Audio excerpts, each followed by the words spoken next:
Most portfolios break when volatility spikes. But what if you could profit when markets panic? Let's talk about long volatility and how it can hedge your portfolio when everything else is falling apart.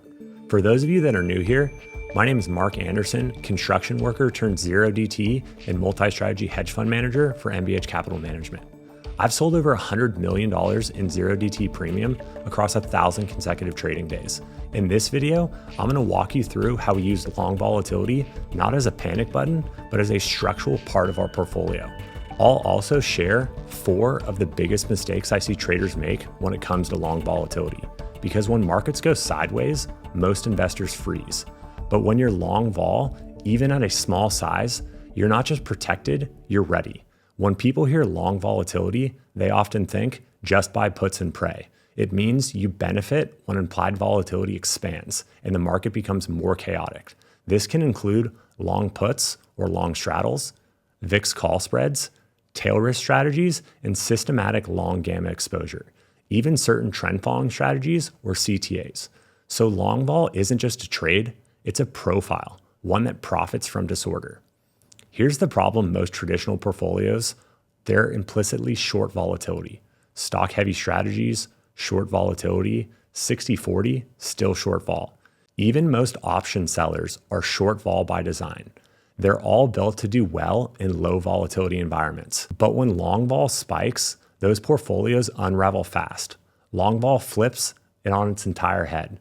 It's one part of your portfolio that gets stronger when the rest of the market gets weaker. Most traders are short volatility when the VIX is 15, 17, or 20. Then the VIX spikes to 35 and they get blown out. We do the opposite. We buy vol when it's cheap. VIX in the teens, quiet markets, complacency everywhere.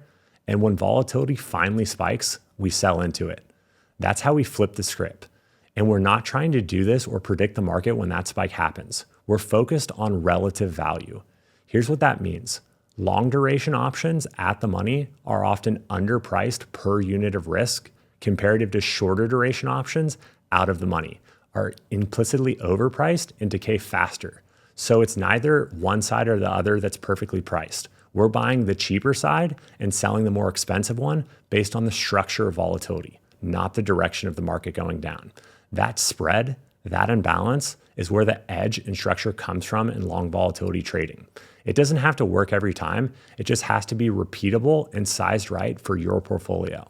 In my hedge fund, we don't just throw a few puts against the wall and call it a hedge. Our approach to long volatility is systematic, data-informed, and always active. We don't wait for the risk to show up. We size into protection before the cracks appear. Here's how we implement it. We have a baseline exposure. We maintain a core allocation to long volatility at all times. That's the only way to protect against true systematic risk and the way it shows up fast without warning. We use a signal-based scaling.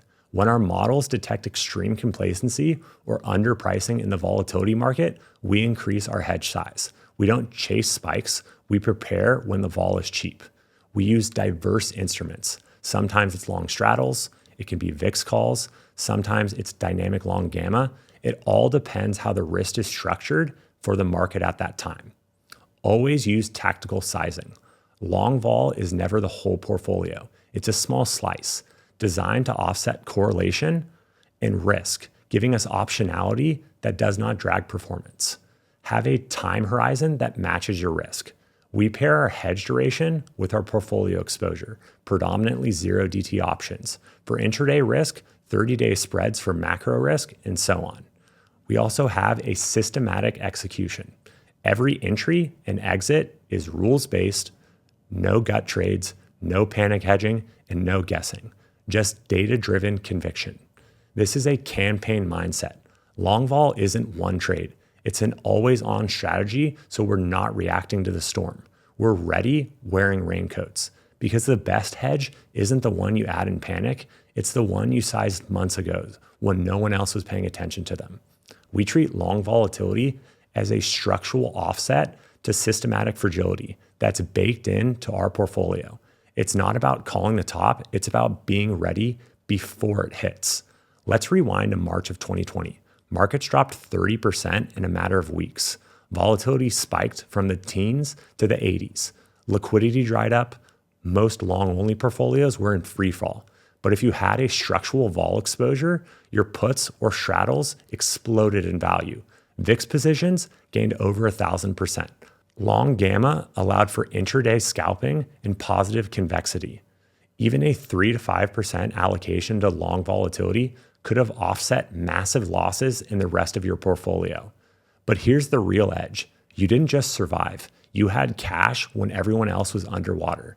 That's not just financial leverage, that's psychological leverage. It gives you the confidence to act when others are paralyzed. Warren Buffett built Berkshire Hathaway's insurance business on this principle: selling broadly, but buying protection when it counts. That's how we think of long vol. It's not about calling the top. It's about being liquid when everyone else is on fire. And here's the optionality. That's how you turn prediction into profit. Let's talk about where people go wrong with long volatility, because most traders don't use it as a hedge. They use it as a panic trade. Here's what we see most often in terms of mistakes. Mistake 1, trying to hedge a portfolio that's too small. Hedging is a luxury. It's hard to size properly if your account isn't 7 figures. SPX alone is a $600,000 instrument that's not easy to hedge with a small portfolio. If you're still building capital, focus on smart sizing, diversification, and simpler strategies that need less hedging. Mistake 2, waiting until the risk appears. A real hedge is built in advance. Most traders sell premium and try to figure out how to hedge around it. That's backwards. Find your hedge first, then determine what premium you can sell around that, not the other way around. Otherwise, just confirming your bias and setting yourself up for trouble. Mistake 3, skipping the fundamentals. If you haven't been systematically selling options with consistent results for 12 to 18 months, you're not ready to manage long vol. Start with short vol and master that. The more you go into long volatility, you'll fully understand the dynamics and risk around the protection. 4, not knowing what you're actually protecting against. If you don't understand your risk, you do not understand how to protect it. Adding long vol positions to a portfolio you don't fully grasp just adds complexity, not safety. You need to think logically.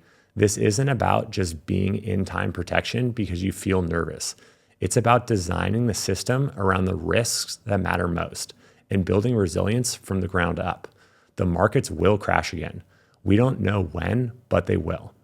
And if you're long volatility, even just a little, you're not watching the fire. You're positioned to walk through it with confidence. Most investors hope volatility stays low. We prepare for it. If you're interested in building a portfolio that's resilient to risk and built for reality, subscribe to the channel. I make these videos so you can learn from real-world experiences and have access to my knowledge I wish I had when I was starting out. Thanks for watching. I'll see you guys on the next one.